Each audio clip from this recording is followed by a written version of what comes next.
नमस्कार सर्वांना. श्री स्वामी समर्थ. दिगंबरा दिगंबरा श्रीपाद वल्लभ दिगंबरा. तुमचं सगळ्यांचं आपल्या स्वामी सहित सेवा या चॅनलमध्ये स्वागत आहे. एक विनंती आहे की प्लीज आपल्या चॅनलला सबस्क्राईब करा, म्हणजे सगळे नवीन व्हिडिओज तुम्हाला पाहायला मिळतील. आणि कमेंट बॉक्समध्ये श्री स्वामी समर्थ लिहायला विसरू नका. तर तुम्हाला माहितीच आहे की येत्या गुरुवारी म्हणजे 22 फेब्रुवारीला गुरुपुषामृत योग आहे. तर हा गुरुपुषामृत योग सकाळी ऑलमोस्ट 7 ते संध्याकाळी 4:45 वाजेपर्यंत आहे. तर बघा, तुमच्या देवघरात जर तुम्हाला श्रीयंत्र स्थापन करायचं असेल किंवा श्रीयंत्र नसेल किंवा तुम्हाला कुबेर यंत्र घेऊन यायचं असेल तर हा एक अत्यंत चांगला मुहूर्त आहे किंवा एक उत्तम दिवस स्थापनेसाठी हा आहे. तर तुम्हाला सगळ्यांना माहितीच आहे की श्रीयंत्राला यंत्रांचा राजा असं मानलं गेलं आहे आणि प्रत्येकाच्या घरी श्रीयंत्र असलंच पाहिजे. श्रीयंत्र माता लक्ष्मीला अत्यंत प्रिय आहे. मला माहिती आहे की ऑलमोस्ट सगळ्या स्वामी सेवेकरींकडे किंवा स्वामी भक्तांकडे श्रीयंत्र त्यांच्या देवघरात नक्कीच असेल. पण ज्यांना नवीन घ्यायचं आहे त्यांनी स्थापना गुरुवारी गुरुपुषामृत योगावर आणून स्थापना नक्की करावी. किंवा तुम्हाला त्या दिवशी जर जमलं नाही स्थापना करणं तर ॲटलिस्ट तुम्ही आणून ठेवा आणि लगेच पुढे शनिवारी पौर्णिमा आहे, तुम्ही त्या दिवशी ते स्थापन करू शकता. श्रीयंत्र जर आपल्या देवघरात किंवा आपल्या घरात असेल तर धनप्राप्ती होते किंवा धनप्राप्तीचे मार्ग तुम्हाला दिसू लागतात किंवा धनप्राप्ती यायला मार्ग मोकळा होतो. घरात अलक्ष्मी असेल तर ती दूर होते. जर तुमच्याकडे पैसा येतो पण तो काही कारणाने टिकत नसेल किंवा खूप खर्च होत असेल तरीही श्रीयंत्राची स्थापना केल्यामुळे तो पैसा टिकतो, स्थिर राहतो किंवा अखंड लक्ष्मी तुमच्या घरी वास करते. बघा, श्रीयंत्राची स्थापना म्हणजे माता लक्ष्मीच्या आसनाची स्थापना ती आपण त्या दिवशी करायची आहे. म्हणजे माता लक्ष्मी अखंड आपल्या घरी राहील आणि ती आपले घर कधीच सोडून जाणार नाही. माता लक्ष्मी एकदम चंचल आहे, ती एकाकडे स्थिर राहत नाही असं म्हणतात. सो माता लक्ष्मीला स्थिर राहण्यासाठी श्रीयंत्राची स्थापना नक्की करावी. तुम्ही दिंडोरी प्रणीत किंवा तुमच्याजवळ जर केंद्र असेल किंवा चांगलं एक पूजा भांडार किंवा आजकाल ज्वेलर्स पण ठेवतात तर तुम्हाला तिथं हे श्रीयंत्र मिळून जाईल. माझं हे श्रीयंत्र मी कोल्हापूरवरून महालक्ष्मीचं जे आपलं देऊळ आहे मी तिथून हे आणून घरी विधिवत पूजा करून स्थापना केली आहे. बघा, श्रीयंत्र कायम भरीव असावं असं म्हणतात. ते वजनाला जड असावं, पोकळ अजिबात नसावं. त्यामुळे भरीव आणि शक्यतो तुम्ही पंचधातूचं श्रीयंत्र घ्या, हे खूप चांगलं असतं.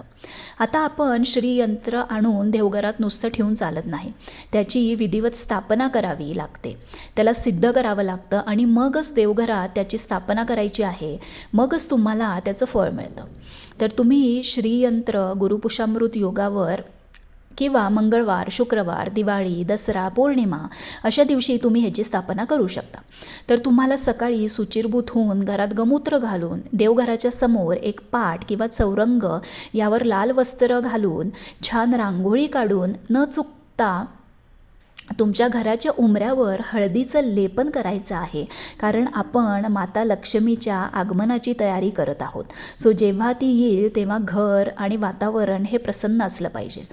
दिवा छान प्रज्वलित करून घ्या आणि छान अगरबत्ती लावा. आता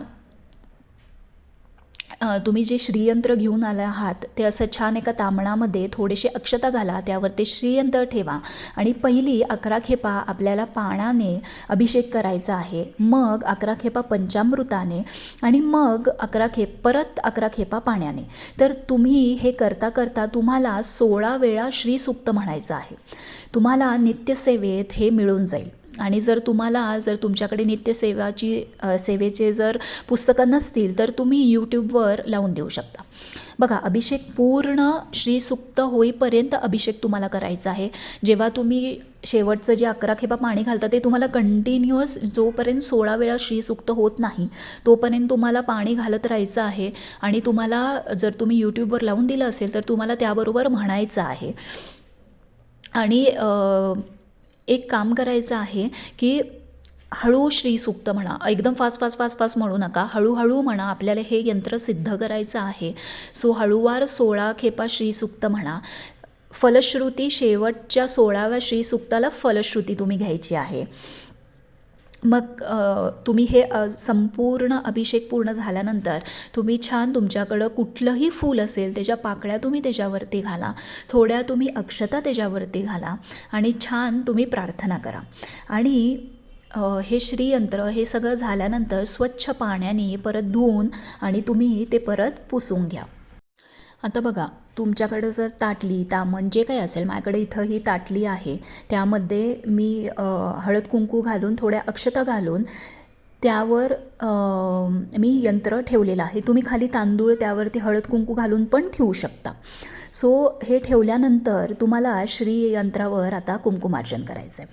तर ह्या पुस्तकामध्ये कुंकुमार्जन कसे करावे तिथं अष्टोत्तर नामावली दिलेली आहे. तर ते म्हणता म्हणता तुम्ही कुंकुमार्जन करू शकता.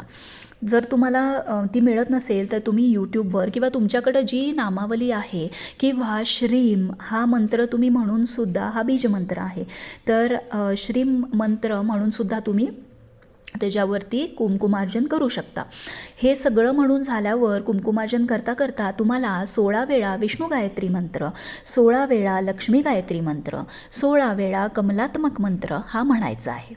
तुम्हाला जसं सांगितलं तसं श्रीम हा मंत्र म्हणायचा आहे किंवा ओम श्रीम नमः हा म्हणून तुम्ही कुंकुमार्जन करू शकता. नामावली म्हणून तुम्ही कुंकुमार्जन करू शकता. जे तुम्हाला येतं आहे, तुम्हाला जमतं आहे तसं तुम्ही छान कुंकुमार्जन करा आणि त्याची तुम्ही स्थापना करा. तर तुम्हाला इथं आता दिसत असेल ही कमळगट्ट्याची माळ आहे. जेव्हा तुम्ही श्रीयंत्र आणाल घरी तेव्हा कमळगट्ट्याची माळ आणायला तुम्ही प्लीज विसरू नका. ही माता लक्ष्मीला अत्यंत प्रिय आहे. जर तुम्ही बघितलं तर माता लक्ष्मी कमळात बसलेली आहे. सो कमळ अर्पण म्हणजे आपल्याला दररोज कमळ अर्पण करायला जमत नाही. जर तुम्हाला शक्य असेल तर तुम्ही नक्की आणि अवश्य करा. पण ते शक्य नसल्यामुळे म्हणून आपण कमळगट्ट्याची माळ माता लक्ष्मीला अर्पण करायची आहे. कमळगट्ट्याची माळ म्हणजे काय? कमळाच्या बीजापासून जी माळ बनते ती ही कमळगट्ट्याची माळ, जी माता लक्ष्मीला अत्यंत प्रिय आहे. पण ही अशीच आणून तुम्हाला त्यावरती ठेवायची नाही आहे. ही सुद्धा आपण सिद्ध करून घ्यायची आहे. तुम्हाला पंचामृत पहिली त्यावरती माळ ठेवायची आहे, त्यावर पंचामृत घालायचं आहे. नंतर पाणी घालून ही माळ धुवून घ्यायची आहे. मग छान पुसून सुकवून ती तुम्हाला माता लक्ष्मीला किंवा यंत्रावरती श्रीयंत्रावर तुम्हाला अशी ठेवायची आहे. हे बघा, भरपूर लोक म्हणतात की माझी माळ खराब झाली, किडे लागले किंवा हे म्हणजे चांगली नाही आली. तर ही माळ मी आता गेले आय गेस 3 ते 4 वर्ष माझी ही धुवून पुसून अभिषेक करून वाळवलेली माळ आहे. माझ्या या माळेला खरंच काहीही झालेलं नाही आहे. त्यामुळे तुम्हाला ही माळ सिद्ध करूनच मग अशी श्रीयंत्रावरती ठेवायची आहे. तुम्ही जर चौरंगावर स्थापना केली असेल तर तुम्ही संध्याकाळी किंवा दुसऱ्या दिवशी जेव्हा पूजा करता तेव्हा ही प्लेट जी आहे ती तुमच्या देवारात ठेवू शकता. बरं, इथं आता तुम्हाला ज्या दिवशी तुम्ही स्थापना कराल त्या दिवशी तुम्हाला माता लक्ष्मीला खीर करून नैवेद्य तुम्हाला दाखवायचा आहे. तर तो नैवेद्य तुम्ही दाखवा. त्यानंतर तो प्रसाद म्हणून घरच्यांना वाटा आणि सगळेजण तुम्ही हा प्रसाद ग्रहण करू शकता. तर हा गुरुपुषामृत योग खूप छान आहे, परत लवकर येणार नाही. म्हणून ज्यांच्याकडे श्रीयंत्र नसेल त्यांनी त्या दिवशी आणून याची स्थापना अशी विधिवत नक्की करावी. हे सिद्ध करायला विसरू नका.